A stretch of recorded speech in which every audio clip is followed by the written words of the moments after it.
Let's talk about ways you can increase your chances of winning a scholarship. Many of these tips may sound like common sense, but common sense isn't all that common.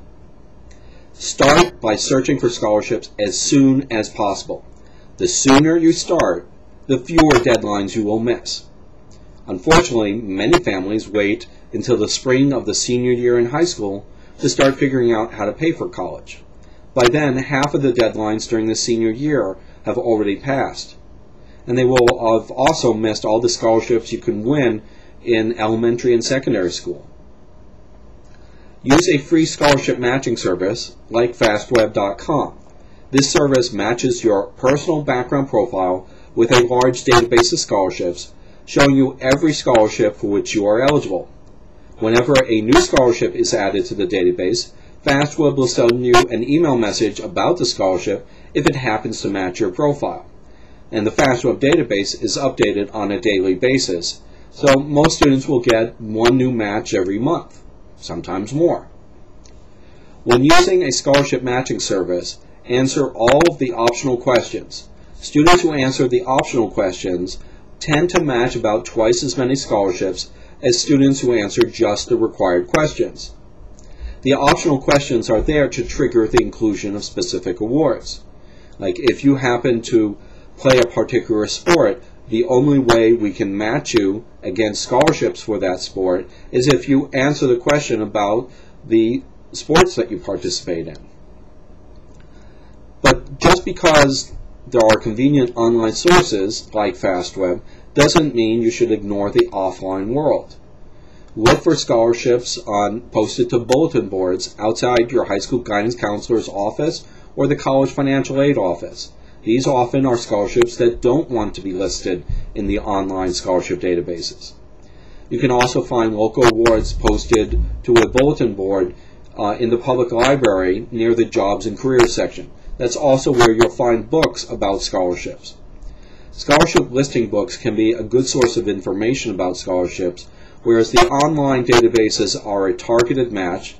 Scholarship listing books allow for random exploration. You open the book to a random page and see what scholarships are listed. Sometimes you'll see a scholarship you never thought you might be interested in, but it piques your fancy and you pursue it. Before relying on any book, however, check its copyright date.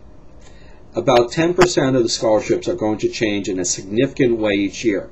The address might have changed, the criteria might have changed, the amount of the awards might have changed. So a book that is more than a year or two old is going to be too old to be useful because the books are written a year before the copyright date. Another good source of information is the coupon section of the Sunday newspaper. Seems a little strange, but many of the national companies that have scholarships advertise them in the coupon section. There are many popular brands like Coca-Cola, Tylenol, Discover, and Dr. Pepper that sponsor very large scholarship programs. Now, you should apply to every scholarship for which you're eligible, and only to scholarships for which you are eligible. There's an element of luck in winning a scholarship, not just skill. So the more scholarship applications you submit, the greater your chances are of winning a scholarship. Now, you may think that's a lot of work, but it gets easier after your first half dozen applications because you can find yourself starting to reuse and adapt your previous essays to each new scholarship application. Just be sure that if you mention the name of the scholarship program in the essay, that you change it for each successive application. I've seen that error quite a few times. Now, do not skip the small scholarships. Many students don't like these small scholarships because they think they're not worth their time. Though a $500 scholarship, if you have a 1 in 10 chance of winning it, and it takes you only an hour to complete a scholarship application, that's like earning $50 an hour. I don't know of any high school senior who can earn $50 an hour, certainly for any legal activity. Now, the smaller scholarships are easier to win because the fewer students apply. The amounts add up, and they add lines to your resume that make it easier to win the bigger scholarships. They also give a little bit of a boost to your ego, encouraging you to apply for more scholarships, because when someone awards you a scholarship, no matter how big or how little, it means a lot. They're they're saying that they believe enough in you that they're investing their money in your future. It's a vote of confidence in you. Students also happen to dislike scholarships that involve writing essays. They find it too difficult.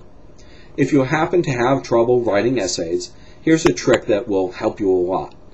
Instead of writing it on paper or typing your essay, try recording yourself as you answer the essay question out loud. Then transcribe the recording, and then add some structure through an outline. Most people speak at about 200 words per minute, but they write or type at 30 to 60 words a minute.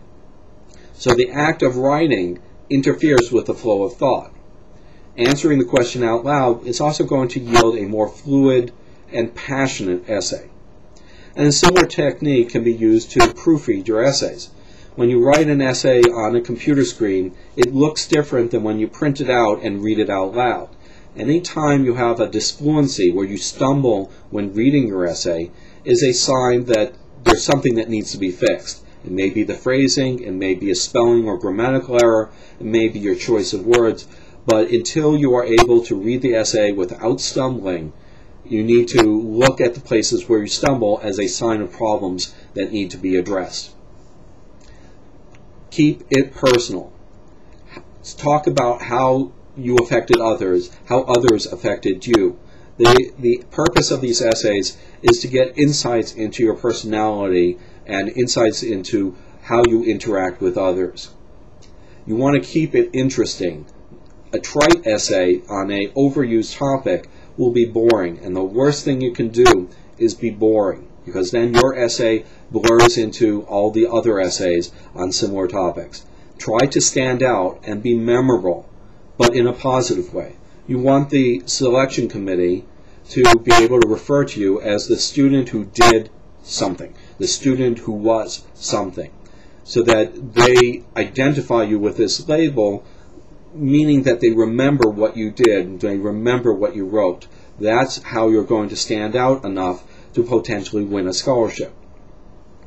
Proofread your application before mailing it. The selection committee has only what you wrote as a way of evaluating you. And if your essay is filled with spelling and grammar errors, it's going to give a bad impression. So proofread it carefully. Have family members, friends, proofread your essay for you. Now, before you mail your application, keep a photocopy just in case it's lost in the mail, so that you can send out a new copy just in case. Make a photocopy of your application before mailing it. You need that photocopy just in case your application is lost in the mail. Send the application by certified mail, return receipt requested, or with delivery confirmation, so that you have proof that the application was received on time. Because many of these scholarships use the deadlines to filter out applications. The goal of selection criteria and deadlines is to narrow the field of students that they need to consider. Because some of these scholarships receive hundreds of thousands of applications, and it takes a lot of effort, a lot of manpower to read through all those applications. So if they have a requirement that it's a 300-word essay and you're 301 words, they're not going to read the essay, because that indicates to them that you don't follow directions. And since they're going to want to hear from you in the future, if you win the scholarship, about your accomplishments, if you don't follow directions in applying for the money, are you going to follow directions in trying to keep the money?